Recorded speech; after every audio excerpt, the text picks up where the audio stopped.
Hello everyone, and welcome to today's webinar, Winning with a Comprehensive UGC Strategy. I'm Desiree Biebernis, and I'm a Visual Marketing Strategist here at Rivet. Before I introduce today's speakers, I'd like to cover a few housekeeping items so that you'll know what to expect. The webinar is scheduled for 30 minutes. We'll be taking questions throughout today's discussion, and please submit those via the GoToWebinar chat. We'll address any of them as live as we can, though we will probably be addressing the majority of the questions towards the end of the presentation. If your question isn't answered live today, we'll be issuing a Q&A blog post next week, and that'll include responses from both of our speakers. Also next week, we'll be distributing the slides on SlideShare, and you'll be notified via email when they're available for viewing and downloading. Today's featured guest is Justin Bergson, and he's a content marketing strategist at Build.com. Build.com's a home improvement online retailer who's ranked number 79 on the Internet Retailer 100 list. As a pure-play online retailer, Build.com's digital marketing has evolved at a rapid pace, and their emphasis on content as a cornerstone of their strategy is rather unique. We've encountered very few companies who have a dedicated content marketing strategist, and that makes Justin's vantage point very special. During his 9-year tenure at Build.com, he has also managed the A/B testing and design for the site, a role that further emphasizes their dedication to data and results-driven decision-making. We're excited for him to share his thoughts and stories with all of us today. Also joining Justin is Mike Svatek, Rivet's CEO and founder. Mike's experience includes developing and leading some of the world's top technology platforms for brands and retailers, including Interwoven's content management systems, Baynote's product recommendation systems, and Bazaar Voice's ratings and reviews platform, where he was the Chief Product and Strategy Officer prior to starting at Rivet. Mike, please tell us what you think are the most important things for people to learn from Build.com's Comprehensive UGC Strategy. Yeah, thanks, Desiree. Good morning or good afternoon, everyone. Yeah, really, there's three things that I think that everyone should take away from this. First is that Build.com made the decision to own their content, and I think that that's a huge strategic advantage for them, and you'll see how that unfolds in their strategy. The second thing to take away, I think, is that the content is not just what you'd consider sort of widely available content in social media, which might be a tweet or a photo, that these are actually comprehensive stories that are being generated that really illustrate the differentiation that they have with their brand and especially their service. And then the third point is sort of the technique that they use to arrive at that, which is the idea that they script the outcome that they want, while still allowing a lot of freedom, of course, for the consumers or their customers to express themselves, but they're really defining the outcomes ahead of time and are able to generate the stories in that framework. So let me show you what I'm talking about here. For a moment, think about the content in the format of a story. So you hear a lot about customer storytelling, and from a user-generated content perspective, oftentimes it's hard to actually arrive at a full story where it might just be a piece of content out in social media, or it might be a review or something like that's been shared. But if you can arrive at a full story, which we'll define here in a second, it's very, very powerful. In fact, we're fundamentally wired to absorb information as in the form of stories. So from over millennia, that's how information has been conveyed via oral tradition, eventually written tradition.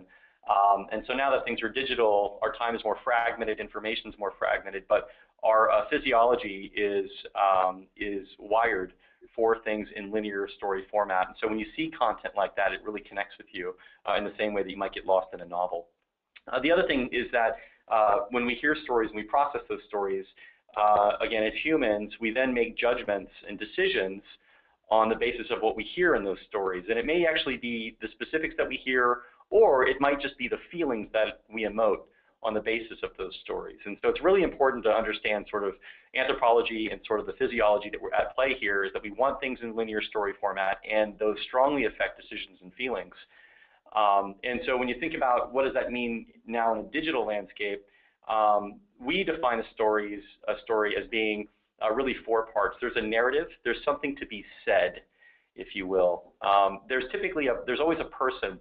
And certain stories, if you're reading your kids a bedtime story, don't have a person, it's got an animal or it's got something else in it. But But in general, there's a protagonist, of course, in any story. And I think for marketing and for the organizations that are here on the phone today, it typically is the person. Place is very, very important, and whether it's a specific location on the earth or whether it is a fictional location, the idea of place, where is the person and where is the story taking place, it's really, really important for us. We're spatial animals as well. And then finally, visual. And with digital, there's the opportunity now to always have a visual aid to accompany the story. If you're reading a book, typically that visual, it forms in your mind as you read it, and there is in fact a visual as you're reading. As you next time you catch yourself lost in a book. So just to sort of put that together, what would a story look like? Well, if you think about a very compact form of a story, on top you have just an image, and the image itself, there may be something captivating, there might be something interesting about it, but it's a static image, and it's really there's not the story component that really explains it. And if you look below, in addition to just visual media, you can see her commentary on what this was. Well, in fact, these are people dancing in the street, and there is excitement and energy around that. You can see that it's from a real person. You can see that she discovered this experience while on a family vacation, so that provides some sense of some part of the narrative. You can see that it took place at a specific location in Rome, etc. So the elements of the story start to come together in this type of format. So that's the story-oriented component of it. Back to owning the content. As you own the content and own the stories, there's a lot that can be done with it, and you'll see some really fantastic examples from Justin here in a moment. In terms of how we help brands do that, the concept here is that brands have a white-labeled experience where we generate these stories by allowing the customers to say what they want, but we move them through a narrative that they complete. They tell the stories. The brand then owns all of the content, the photos, the videos, the location, the narratives, and all sorts of other sort of CRM and profile data associated with the submitter. And then those images, those stories, those narratives are then displayed in a wide range of formats, including all owned media, mobile formats, mobile apps, social media, print, and so forth. And here's just a few examples. If you own the content, what can be done with it through either your own capabilities for display or through Rivet's own capabilities. And the last component, as I mentioned earlier, is the ability to script the outcome that you want.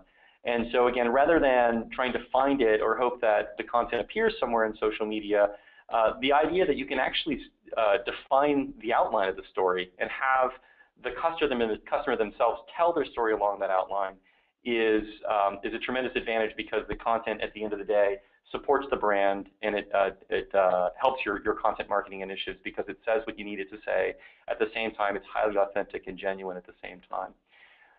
So with that, if you think about that as a framework for how to generate stories, the power of stories, and why they're important to us as humans, I want to turn it over now to Justin to tell you more about Build and how they've taken this philosophy and really have done some tremendous things with it. Great. Thank you, Michael. Thanks, Desi. Everyone, greetings from beautiful Chico, California, here in Northern California, about an hour and a half north of Sacramento. To give you a little background on Build.com, we are actually a network of 10 home improvement websites, with Build.com being our mothership, if you will, which drives our content and our branding strategy. Most notable, Faucet Direct, LightingDirect.com. As Michael mentioned, we're the largest pure-play e-commerce retailer in the U.S., behind a couple people you may have heard of, Home Depot and Lowe's. And yes, we're ranked number 79 in Internet Retailer for 2015. One thing to mention, to give a little context, is that all of our systems are built in-house. Our order management, our actual web platform as well. So flexibility with partners is very important, and Rivet was really easy to integrate and flexible with our platform, and we were able to get it up and running in no time. So, having said that, let's jump into what we're doing with user-generated content to tell stories. So when we decided that we really wanted to make customer stories and sharing people's experiences with their projects part of our experience and part of our content strategy, we took an audit of currently how we were doing it, and the way we were doing it was the way that a lot of people probably do it right now is through the reviews process, and it's really an afterthought in that process. It's as you can see on the slide right here, it's just one small step. There's not a lot of precedence put on it, and it's really an afterthought in the review process, and it's really around one product. When you're reviewing your purchase or a product, it's really just applicable to that one product, and we're seeing that. We see the photos that come in be specifically zoomed in on that one product, and furthermore, the quality that comes in through there is subpar, not high resolution, does not allow us to use this for print, and it really wasn't an ideal solution to be able to tell these stories to our customers and get inspired by other people. So if you want to move on to the next slide, talking about what are we really trying to do with our content strategy. And traditionally, Build.com has been a retailer. We've been a place where people have come where they know what they want to purchase, and they come to us to get great experience, the best price, fast shipping, etc. Really what we're trying to do is move up that funnel and become a place where people come as a source of inspiration. And at the center of that content strategy is really user-generated content. Over the last year, working with Rivet, we've collected over 1,500 photos, a lot of before and afters, and this is real unbiased inspiration from our customers, and really helping us to create this community where people can be inspired, and they can come before they know what they want to buy. They can come to Build.com when they want to find out what they like and be inspired and see what other people do. So like I mentioned, user-generated content is a huge cornerstone of this, and our initial signals and what we've seen so far with distributing this content, marketing this content has been incredible, and really excited to expand on that. So let's get into a little bit of how we do it. So collecting the photos, of course, is the first step, and we really took a step back and wanted to determine where the most appropriate places were to collect photos and what made the most sense in terms of when people are buying the products. And by far, where we see the most success in gathering photos is through our post-purchase email. And this is going to be different for each industry. If you're in the clothing or industry, of course, you're going to want to ask people immediately after they receive this product. In the home improvement industry, we, diving into our data, we determined that 5 to 6 weeks post-purchase was the appropriate time to give people enough time to receive their products and also get the products installed, complete their renovation, so we can actually see that completed project. We are experimenting with people who have not opened that first email and sending a second email 3 to 4 weeks later to give them more time to finish their project. So you'll see that in the top right. We also have a call out to the gallery as well. Secondly, thinking about when are people coming back to the site post-purchase, and absolutely is to check the status of their orders. So we went ahead and put a banner, as you can see on the bottom left there, on the order section of Build.com. So when people return and check their order status, they'll also see this call out to share photos as well. Where we've seen some success as well is actually in our email signatures. On the underneath that on the bottom left, you'll see what all of our call center reps, we have about 170 people in our call center, what they have in their email signatures, and they're corresponding with customers on a daily basis is this call out. So we are seeing some success there as well. And then finally through social media, and we'll show some more examples of this. As we share customer photos, we are always prompting people to share their photos over social media or come directly to our website to submit. So it's kind of a multi-pronged approach, and through this we see a steady stream of photos coming in, and each one of those is really an opportunity for us to create a marketing campaign around that. And I'm going to show you exactly what I'm talking about here. The next slide.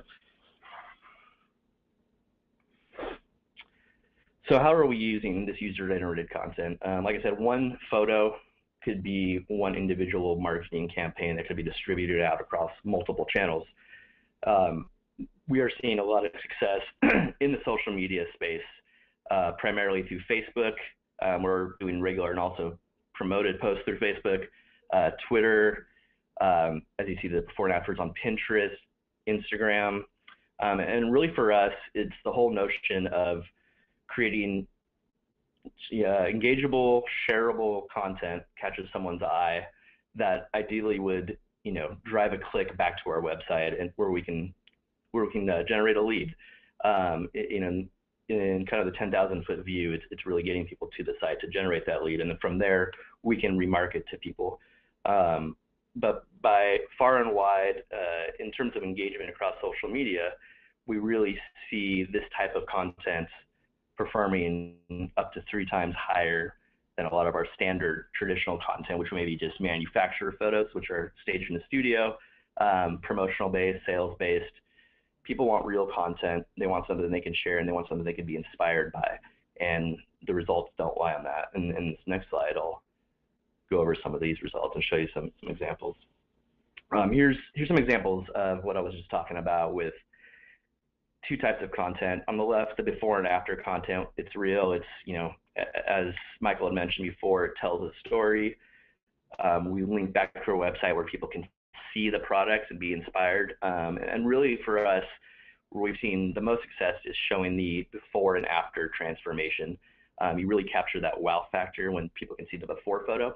We have tested with just the after photo as well, but showing that before and after transformation, as you can see, not only our reach, and these are around the averages we're seeing, our Facebook reach, the amount of comments, the amount of engagement is far and wide much more significant than doing something like you see on the right, which would be promoting a brand, and we're seeing much more clicks to the website, many more leads, and we're now able to remarket to a lot more people using these types of sponsored posts on Facebook.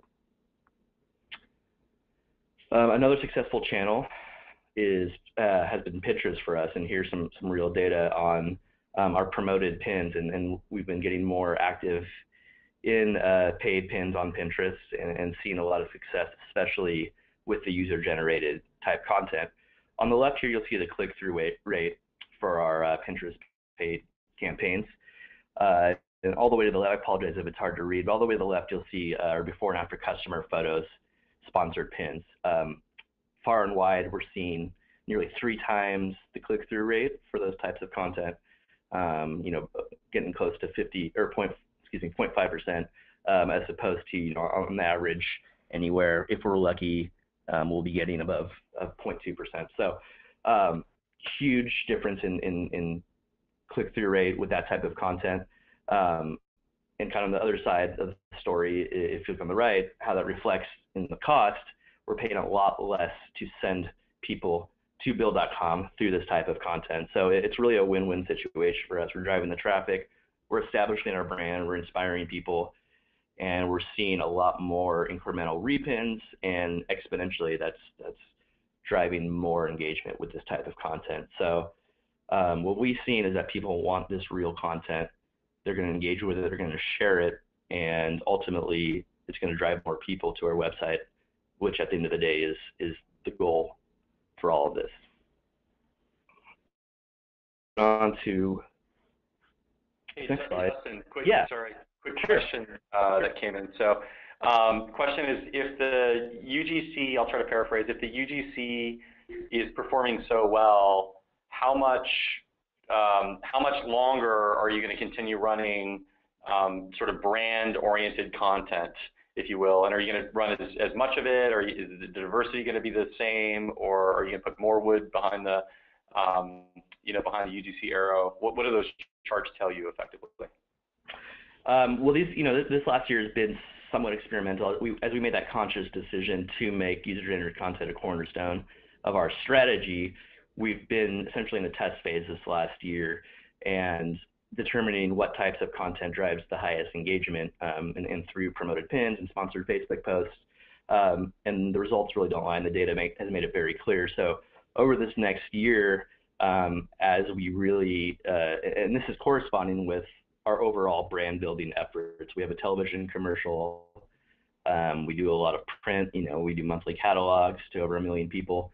This really ties into that branding message that we're developing and going to be delivering over this next year, that Build.com is really a place for inspiration and a community and somewhere where you can come and be inspired and find out what you like. So absolutely, we're going to be adding more fuel to that fire, and you're going to see even call-outs to this type of thing in our commercials and our catalogs, and you could already see some of that starting to happen right now, as we'll talk about in the next slide. And hopefully that answers the question.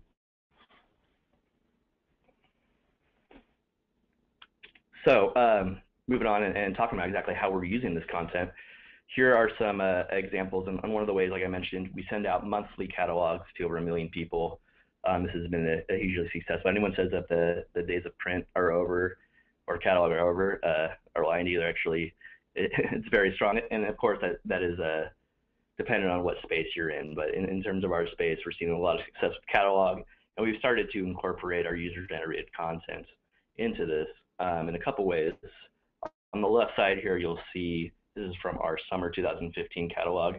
We took some of the best photos we received through the Rivet uploader and featured them in our catalog. And one thing I want to mention is that we were able to, using Rivet, we're able to get the high resolution photos, which enable to use it, lets us use this for print. As I mentioned earlier, with Bizarre Voice, the resolution was very minimal, was 72 dpi. Never able to use any of that for print. So immediately, as we started collecting photos, we started realizing these are high resolution photos, they're high quality, we have a lot of information and context around them, and we should absolutely start incorporating these into the catalogs. And as you can see there on the left side, we have multiple rooms. We have call outs back to build.com where people can find out more information about the projects and also see what products were used. On the right side here is something we're really excited about, and made us kind of have a realization that these photos, yes, they do inspire, but there's a lot of other opportunity there for us to create individual campaigns around this. And on the right side there, on the top, this is actually some photos that came in from one of our customers, someone who had already been purchasing with build.com. They had shared some old photos and some photos of the remodel. And I actually reached out to this person, and long story short, after some correspondence, we wound up shooting our holiday catalog at this house because the story and the story they told was just incredible, and the history of this property and all the products that went with it. It really was an amazing opportunity to take really one piece of content from someone and turn it into this whole campaign and create a whole catalog feature around this. And this never would have happened if we hadn't been collecting photos and hadn't allowed the custom ability for people to tell the story when they're submitting, include multiple photos, of course, high resolution. So something to think about, some food for thought, is that there's really more to this than just collecting photos. There's a lot of opportunities that you can get from just one photo, and as you can see here, that one photo led to a whole catalog campaign that's going out to over 1 million people. So something to keep in mind if you may be making the case of why you should invest in this type of solution, is that it really is more than just collecting photos. It's really building campaigns and telling stories. So moving on, another way we use our user-generated content is through what we like to call favorites lists. Favorites lists are essentially wish lists, but there's a community aspect around them. As you can see here on the left side, we enable people to put photos at the top, before and after photos, inspirational photos. These are now made public. People can share these with friends, families, contractors on social media, and it'll have the photo, it'll have products that go along with that photo. And this is really becoming another cornerstone of our community. And we have over 80,000 people using these favorites lists, and we're seeing a lot of high engagement with the incorporation of photos as well. So we have over 100 before and after favorites lists that we're curating in-house as well, and we will be adding the functionality over time for customers to submit a before and after photo right within here as well. So these get featured on our homepage across all of our categories, in our commercials as well. So again, utilizing the user-generated content for the community favorites on our site as another really effective way to drive engagement. So I've told you about how we collect and how we display and how we use this. Talking about kind of next steps for us, we feel like we're just scratching the surface of user-generated content collection, and wanted to share with you guys a few other things that we have coming down the pipe. Now that we've collected a decent amount of photos and they continue to come in steadily, we absolutely want to make a priority to incorporate these into our product page in the shopping experience. As it stands right now, generally, most of the photos that customers see will be manufacturer-provided photos. These are oftentimes shot in a studio. They're maybe not as realistic. They may be a little bit too exquisite for most of our customers and the average types of orders. So being able to provide real photos to customers and where they can see unbiased opinions, see these products installed in people's homes, and eventually be able to ask these people questions about the product is going to be a game changer for us, and going to kind of separate us from our competition in that aspect. Another thing we're excited about is the notion of before and after galleries. Rivet has come out recently with a few different options for displaying our photos, including a before and after feature. So we're going to start incorporating those before and after galleries on our category pages. For example, if you're on our bathroom category page, we're going to have a call out to view our customer bathroom gallery, where people can then browse through, see those favorites lists, and shop the products and ask questions around that. And then finally, one thing I'm really excited about, and this is actually just rolled out in the last 2 weeks, is our custom packing slips. Many of you guys are probably retailers and ship products to customers. We ship over 800,000 products a month, and each one of our shipments includes one of these packing slips. So we actually went ahead and customized this packing slip and felt that it was a very appropriate place to make a call out for people to submit their photos as well. So adding a few more layers to our multi-pronged approach of collection and display. And like I said, we're just starting to scratch the surface, and our initial indicators are that we are going to keep investing more time, more money, and more of our resources into building out this user-generated strategy across build.com. Well, that was wonderful, Justin. Thank you so much for sharing your story with us. I would like to open up the floor to questions from our audience. Feel free to ask them in the chat window, and let us know if the question is for Justin or for Mike or for both. Okay, Justin, one question we had come in from Mark is on the last 2 slides was, contrast this with a strategy that you tested, if so, in trying to curate from social media. Yeah, absolutely. So one thing you consider is the demographic with social media. Right? At first, we had ran a couple campaigns asking people to submit via hashtags or on Facebook, but looking at our demographic and the build.com demographic, you think about a homeowner, disposable income, we're looking at anywhere from 40 to 60 years old with kids. Generally, our demographic does not use social media, especially Instagram and photo sharing, like the millennial generation or someone in their 20s or 30s, and that really isn't our demographic at this point. So the ability to be able to ask people to submit photos and ask questions around that really allowed us to be able to then take that content and tell a story around it. When you're sharing on social media and collecting via social media, you're dependent upon what people decide to put into the comments. Again, you're not going to get the higher resolution photos. So, Rivet, having the ability for people to upload photos from their computer in high resolution, being able to ask the question, to frame the story how we want it, really has been more effective than just depending on it and hoping people to submit over social media. We do incorporate that into our strategy, but we see a lot more success when we actually reach out to people and provide them with a solution and ask the right questions. So I would definitely make it part of your strategy, but in terms of our demographic, at least, it makes a lot more sense for us to use a solution like Rivet. Excellent, thank you. So For those of you that are on the phone that maybe have questions after we end the webinar today, please feel free to email them to us at info@rivet.works, and we'll be sure to forward those on to Justin or to Mike. And that concludes our webinar today. I want to thank Justin and Mike for participating and everyone who dialed in. Thank you so much. And we will be sending the slides out early next week over SlideShare. And please watch out for announcements from Rivet for upcoming webinars. Thank you so much.